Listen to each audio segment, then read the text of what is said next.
안녕하세요.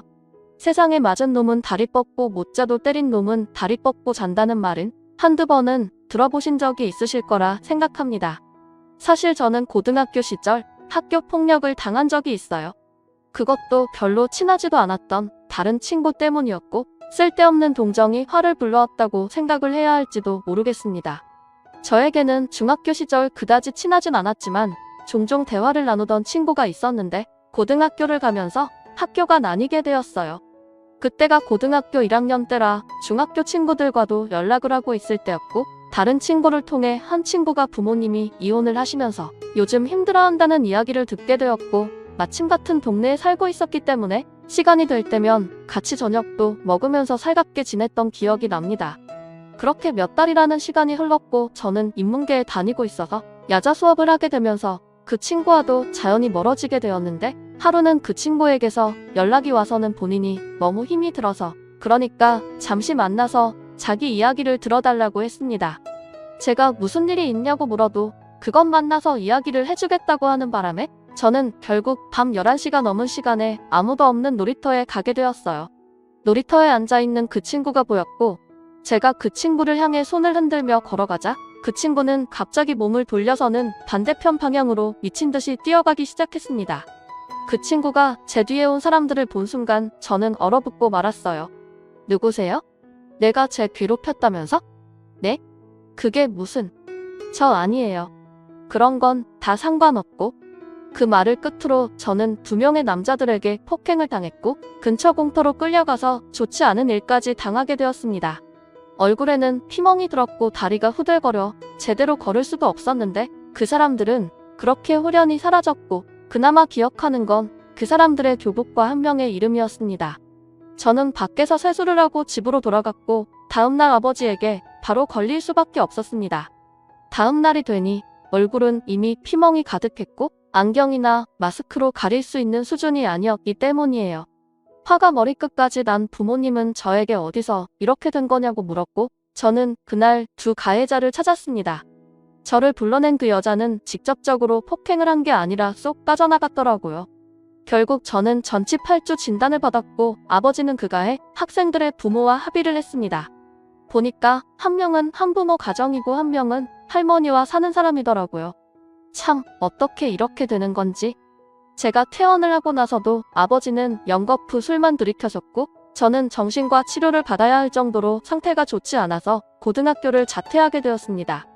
하지만 여전히 그 동네를 살다 보니 그 여자애를 마주칠 날이 있었는데 만나기만 하면 뺨이라도 한 대 쳐야겠다고 생각을 했음에도 결국 피하게 되는 건 지은 죄도 없는 저였습니다. 돌아가는 저를 따라온 걔는 저를 향해 뺨을 때리고는 이렇게 말을 했어요.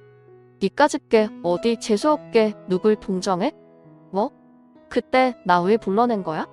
꼴 같지 않게 나 동정하는 꼴이 우스워서 오빠들한테 손 좀 봐달라고 했다.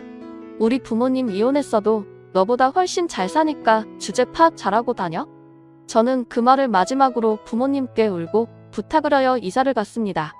저는 그 이후로 트라우마가 크게 남아서 제 또래의 남자들이 2명만 있어도 그 길을 지날 수 없었고 남자들과 말을 섞어야 할 때면 심장이 터질 것 같고 눈도 잘 마주치지 못했습니다.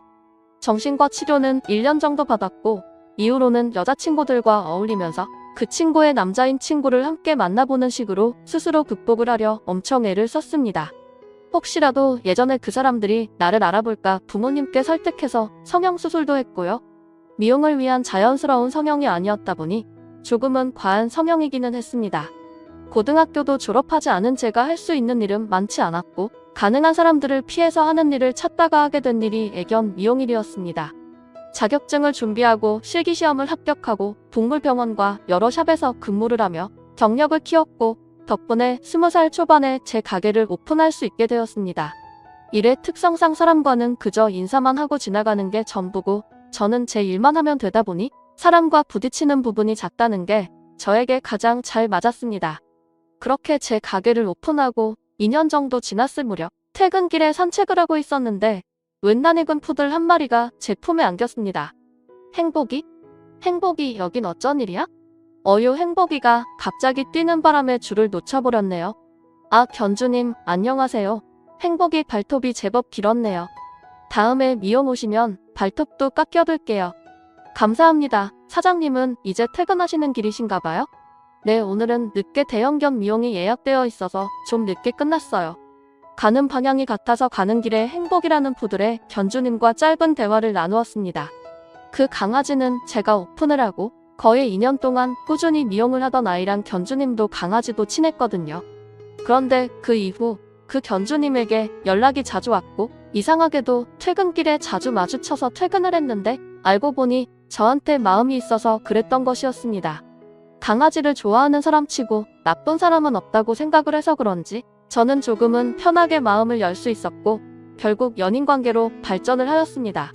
제가 성형을 하고 난 이후로는 인상이 좀 강한 편이라 사람들이 좀 불편해하는 경향이 있는데 이 사람은 전혀 그런 게 없더라고요.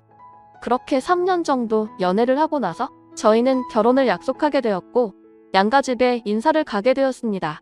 저희 집이야 제가 남자를 데리고 와서 결혼을 하려는 자체만으로도 큰 발전이라며 좋아하셨고 더군다나 부침성이 좋은 신랑이 부모님은 딱 마음에 든 것 같았어요.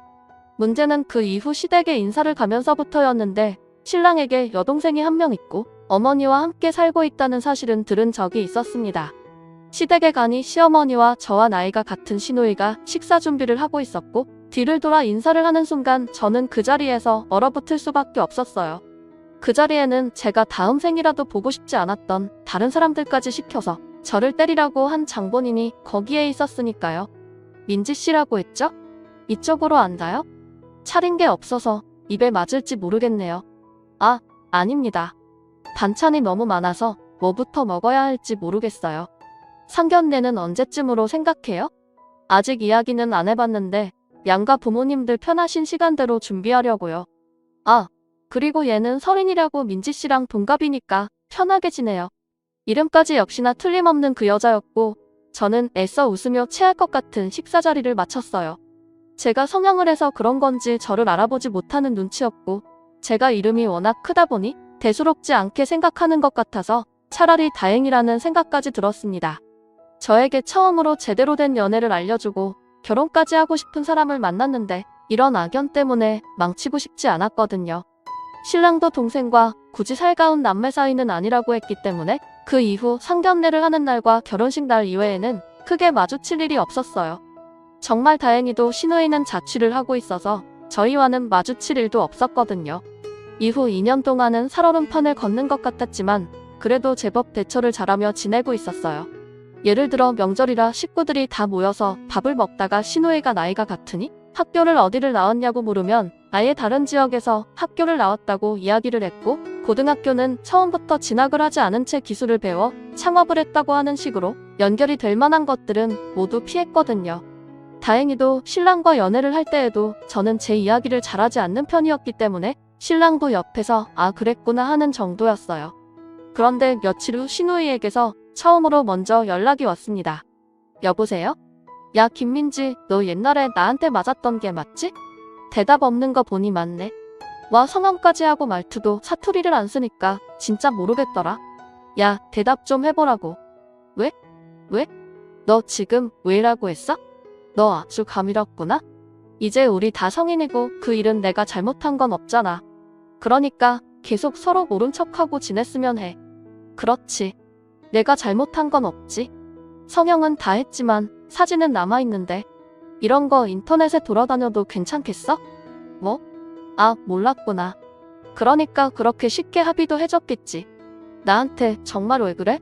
처음부터 내가 그 김민지인 거 알았으면 나 이 결혼 죽어도 반대했을 거야. 그 전화 이후부터 저의 지옥 같은 생활이 시작되었습니다. 시누이는 수시로 신랑에게 전화를 해서 저희 집에 놀러를 오겠다고 했고 저는 그럴 때마다 그러라고 할 수밖에 없었어요. 그리고 제가 일을 하면서 번 돈으로 하나씩 사서 모은 명품 가방을 빌려가서는 돌려주지 않기도 했고 제 옷과 물건들을 함부로 다루기도 했습니다. 반년 정도 이런 생활이 지속되다 보니 저도 스트레스가 극에 달아 시누이와 머리채라도 잡고 싸우고 싶었지만 그때의 트라우마가 남아있기라도 한 건지 정말 되들 수조차 없더라고요. 그러다 하루는 시누이가 저희 집에서 셋이서 술을 먹자고 했는데 해서는 안 될 말을 해버렸습니다. 오빠, 얘 거짓말 엄청 잘하는 거 알아? 민지가 무슨 거짓말을 해? 얘 다 거짓말이야. 학교도, 얼굴도, 친구도. 얘, 사실은 나랑 동창이거든. 근데 왜 동창이라고 말 안 했어? 몰라? 아, 근데 얘가 학교 다닐 때부터 남자들한테 엄청 꼬리치고 그래서 선배들이 막즈 어떻게 해보려고 그랬던 게 기억이 나네. 야, 너 술 그만 마셔. 술 취했네. 나 술 안 취했어. 내가 쟤의 진실을 알려주겠다니까? 하도 꼬리를 치고 다니니까 이뻐지려고 성형도 저렇게나 했잖아. 완전 성형 괴물. 아, 역시 너를 집에 들어오게 하는 게 아니었네. 나가. 신랑은 그렇게 시누이를 쫓아냈고 아무 말도 하지 못하고 있는 저에게로 다가왔습니다. 저는 시누이가 그렇게 말을 하는 상황에서도 한마디도 하지 못했어요. 제가 아니라고 이야기를 하면 시누이가 당장이라도 예전의 사진을 꺼내서 증거라고 하며 신랑에게 보여줄 것 같았고, 그래도 가족이니 제 말보다는 동생 말을 믿을 것 같았거든요. 하지만 신랑은 저에게 왜 거짓말을 했냐고 화를 내고 보채기보다는 그냥 아무것도 묻지 않았고, 술을 좀 마셨으니 산책이라도 나가자고 하며 제 손을 이끌었습니다. 저는 그런 신랑이 참 고마웠고, 언젠가 기회가 된다면 제가 먼저 용기를 내서 꼭 말해줘야겠다고 생각을 했어요. 그리고 며칠 후 시어머님의 생신이라서 저는 시어머님이 좋아하시는 식당을 예약해두었고, 그리 그렇듯 백화점 상품권과 케이크를 사서 식당으로 들어갔습니다. 다행히도 제가 제일 먼저 와 있어서 미리 케이크를 꺼내두고 준비를 하고 있었는데, 퇴근을 하고 오는 시어머님과 신랑보다 시누이가 먼저 왔더라고요. 애써 무시하며 케이크를 꺼내고 준비를 하는데 시누이가 저를 보고 비웃음을 지으면서 부모님 욕을 하기 시작했습니다. 너네 부모님도 너 낳고 미역국 먹었겠지? 아유, 미역도 아깝다. 뭐? 그렇잖아. 무슨 재주로 우리 오빠 꼬셔서 결혼한 건지는 몰라도 알아서 떨어져. 그때 보니 너네 부모님도 건강 조심하셔야겠던데? 저는 그 자리에서 들고 있던 케이크를 시누이의 머리통 위로 찍어버렸고, 순식간에 식당은 엉망이 되었습니다. 시누이는 저에게 욕을 하며 너 같은 건 역시 내가 답이다 하며 저에게 옆에 있던 밥그릇을 던졌고, 저는 그 그릇에 맞아 머리에 피가 난 채 앉아 있었습니다. 그 사이 시누이는 자기 머리를 정리하고는 저에게 꼴값을 떤다고 이야기를 했고, 저는 신랑에게 전화를 해서 울먹이며 상황을 이야기했어요. 도착한 신랑과 시어머님은 예기치 못한 상황에 놀라 아무 말도 하지 못하셨는데, 시누이는 거기다 대고 제가 먼저 케이크를 집어던졌다며 이야기를 하더라고요. 시누이의 말이 끝난과 동시에 저는 에라 모르겠다 하며 그 자리에서 펑펑 울어버렸습니다. 사실 조심스레 이야기를 하려 했는데 갑자기 감정이 격해지기도 했고, 괜스레 부모님께 죄송스러워서 눈물이 났어요. 어머님, 사실 저는 아가씨랑 같은 중학교를 나왔고요. 고등학교 때 아가씨 때문에 모르는 남학생들에게 좋지 못한 일을 당했었습니다. 그리고 그 후유증으로 정신과 치료를 받느라 고등학교도 졸업하지 못한 채 기술을 배워서 지금까지 일을 하고 있어요.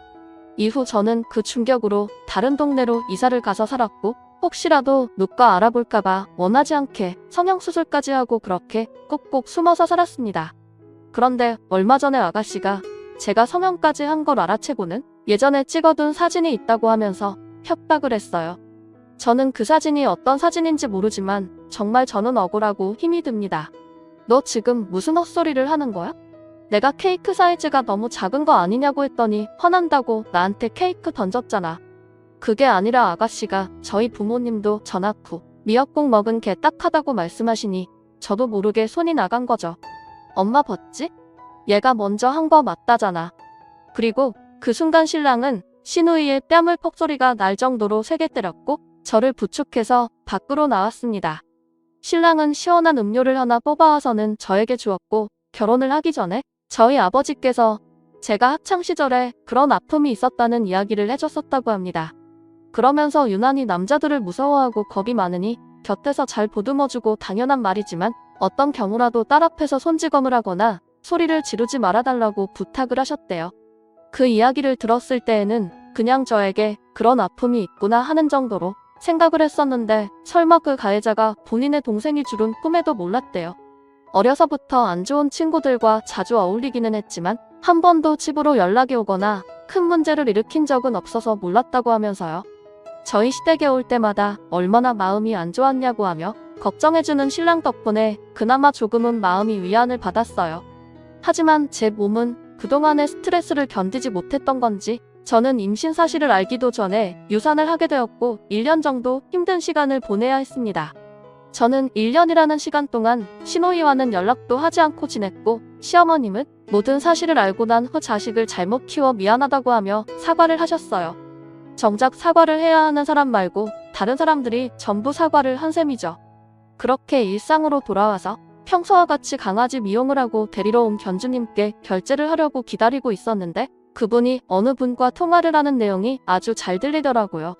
뭐 이번에도 피임은 잘했냐고 그것도 시기마다 바꾸려니 귀찮다고 하는 내용이었고 지금 본인 집으로 오라고 하는 내용이었습니다. 너무 잘 들려서 여자친구가 피임 장치 같은 걸 하나보다 생각을 하고 별 생각 없이 휴대폰을 봤는데 휴대폰 끝자리가 유난히도 눈에 있더라고요. 사장님 결혼하셨어요? 엄청 젊어 보이셔서 싱글인 줄 알았어요. 예? 제가 좀 젊어 보이기는 합니까? 가게 단골 아가씨인데 또 뭐 사달라고 조리려고 하겠죠. 그렇구나. 이번에도 루이랑 똥이 미용이랑 목욕했어요. 조심히 가세요. 저는 태연하게 대화를 하는 척했지만 손님이 나가자마자 휴대폰을 열어서 전화번호를 확인했고 그 여자는 시누이였습니다. 사실 휴대폰 번호까지 보지 않더라도 배경화면이 시누이라 단번에 알아보긴 했지만요. 저는 속으로 끼리끼리 만난다고 생각을 하고 잊으려 했습니다. 솔직히 남의 연애 사회까지 관심을 가질 정도로 제가 한가하지도 않았고요. 그리고 그 주에 주말에 저희 친정집에서 과일을 많이 보내주셔서 시댁에도 좀 가져다 드릴 겸해서 시댁으로 올라갔습니다.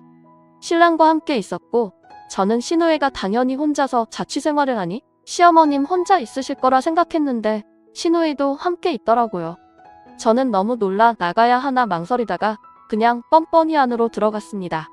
시누이는 저를 보자 어쩔 줄 몰라 하며 방 안으로 들어가려 했고 저는 시어머니에게 제가 왜 여기 있냐고 하면서 화를 냈습니다. 착잡한 표정의 시어머님은 요즘 시누이가 이래저래 많이 힘드니 서로 조심하면서 살자고 했고 저한테도 시누이를 좀 용서해달라며 이야기를 하더라고요. 저기 어머님 무슨 일이 있어요? 에휴 내가 말하기는 좀 그런데 안 좋은 일을 당했단다. 네? 어휴 저게 지금 임신을 했는데 경찰에 신고할 생각도 없고 그래도 지 새끼라고 낳아서 키우겠다고 하는데 내가 어찌해야 할지 모르겠다. 그럼 누가 그랬는지도 모르고 임신인 것만 아는 거예요? 그래, 정말 왜 이렇게 세상이 흥행한지 모르겠다. 너무 민감한 주제이다 보니 신랑도 시어머님도 말을 아끼고 있는 눈치였습니다. 분명 며칠 전에 새로 루프 시술을 했다는 통화 내용을 들었으니 임신을 했을 리가 없는데 이상하다는 생각에 저는 시누이의 방으로 들어갔어요. 시누이는 책상에서 임신과 출산에 대한 책을 읽고 있었고 제가 방으로 들어가자 눈길도 주지 않은 채 책을 보고 이야기했습니다. 뭐야 나가, 너 정말 임신했어? 그게 뭐가 중요해? 지금 온 식구들이 내 눈치 보는 거 안 보여? 지금 그 말 거짓말이라는 거지? 왜 이런 짓을 해? 얘는 원래 유산 잘 되는 거 아니야? 너처럼 뭐? 내가 말했지? 너 이 집에서 쫓아낼 거야. 내가 이 집에 있다는 사실 하나만으로 나는 집에서 신경이 쓰이고 짜증나. 아 그리고 나 임산부라 예민하니까 좀 나가줄래? 니까짓 게 그리고 너는 애 낳지 마. 낳아봤자 또 너 같은 거 낳을 텐데 그거 별로 이로울 것 같진 않아. 몸이나 팔고 다니는 게 뭐라는 거야. 뭐? 시누이가 책상에서 벌떡 일어난 순간 저는 임신을 했다고 하는 시누이의 배를 잇는 힘껏 발로 차버렸고 그와 함께 쿵 하는 소리와 시누이의 죽는 듯한 엄살스러운 소리가 들렸어요. 방문이 열리고 허둥지둥 들어온 시어머니와 신랑은 그 상황을 보고 믿지 못하겠다는 듯이 저를 쳐다봤고 그 자리에서 저는 태연하게 119에 전화를 걸었습니다. 네, 여기 임산부가 쓰러져 있어서요. 빨리 좀 와주세요. 제가 전화를 끊고 소파에 앉자 시어머니가 화가 머리끝까지 나서는 저에게 소리를 질렀습니다. 이게 뭐 하는 짓이야? 얘가 아무리 잘못을 했어도 어떻게 임신한 애한테 이럴 수 있어? 임신이 아니라면 어떻게 하시겠어요? 뭐? 아가씨 임신 아닐 거예요. 아니, 아닙니다. 얼마나 똑똑하게 다니시는지 기간마다 피임장치도 꼬박꼬박 하시고 돈 많은 남자들 만나고 다니면서 돈도 부득이 받고 지내더라고요. 얼마나 유명하시면 저희 가게의 단골도 아가씨 손님이시던데 등잔 밑이 참 어두워요. 제 말이 끝나기가 무섭게 시누이는 일어나서 제 머리채를 잡으러 뛰어왔고 그런 시누이를 신랑이 막아섰습니다. 그리고 시어머님은 부엌에 가서 가위를 갖고 오셔서는 신우이의 긴 머리를 거의 커트가 될 정도로 덥수룩하게 자르고는 가위를 바닥에 던지셨습니다. 내가 네 아빠한테 맞다 지쳐서 이혼을 했는데 어떻게 네가 이딴 식으로 행실을 하고 다녀? 엄마 진짜 그게 아니라 그럼 지금 같이 병원에 가보면 되겠구나. 네가 임신이 맞으면 난 경찰에 신고해서 그놈 잡을 거고 아니면 너 이제 내 딸 아니다. 뭐해? 안 일어나고 엄마 미안해. 저딴 게 집에 들어오고 나서부터 가족들이 다 변한 것 같아서 저는 신우애가 그렇게 말을 할 때 저는 방금 녹음해둔 음성 파일을 틀었습니다. 거기에는 신우애가 저에게 했던 수많은 막말들이 있었습니다. 그 파일을 들은 시어머님은 당장 나가라며 신우애의 물건들을 집 밖으로 던졌어요. 신우애는 울면서 사실은 본인이 사채빚이 있어서 갈 곳도 없다며 사정사정했지만 양치기 소년에게 더 이상의 배려는 남아있지 않았습니다. 솔직히 처음 만난 그 순간 신우이가 저에게 사정이 있어서 그랬다고 사과를 했다면 저도 이렇게까지 하진 않았을 것 같은데 제 비밀을 신우이가 다 퍼뜨린 순간부터 저에게는 복수심 이외의 것은 남아있지 않았습니다. 다른 사람을 힘들게 하고 본인 혼자 잘 산다는 건 말이 안 되는 거잖아요. 그 이후 신우이는 사라졌어요. 신우이가 눈에서 안 보이니 속이 다 후련했습니다. 그동안 얼마나 많은 사람들을 힘들게 하고 살았을지 그리고 몇 달이 지나서 다시 저희 가게에 미용을 맡기러 신우이의 단골 손님이라던 분이 왔어요. 저는 미용을 다 해주고 태연하게 대화를 이어갔습니다. 사장님 바탕화면에 여자친구분 없어졌네요? 아이고 말도 마소 그 여자가 여기저기 사기를 오만상 치고 다녀서 지금 어디 짱 박혔는지도 몰라요. 아 사장님은 괜찮으세요? 나야 뭐 괜찮은데 거기 돈 뜯긴 애들이 한둘이 아니라 잡혀도 문제 안 잡혀도 문제라 카대요? 뭐 남일이라 상관도 없어요. 제가 너무 예민한 질문을 했네요. 애들 간식 좀 챙겨드릴게요. 저는 시댁 식구들에게 신우이가 다른 데서 잘 지내고 있다고 들었다고 이야기를 했지만 사실은 정반대였죠. 그동안 사람들 속이고 등쳐먹고 살았으니 이제라도 그 대가를 톡톡히 치렀으면 좋겠습니다. 꼭 제가 신우이를 골탕을 먹인 건 없지만 여전히 사람이라는 건 안 바뀌는 것 같아요. 혹시라도 저처럼 인생의 악연을 만나게 된다면 꼭 당당히 맞서서 싸우시길 바랄게요. 저는 예전부터 늘 겁만 내다 이제야 목소리를 낸 게 너무 늦은 것 같아 후회스럽더라고요. 지금까지 제 사연을 들어주셔서 감사합니다.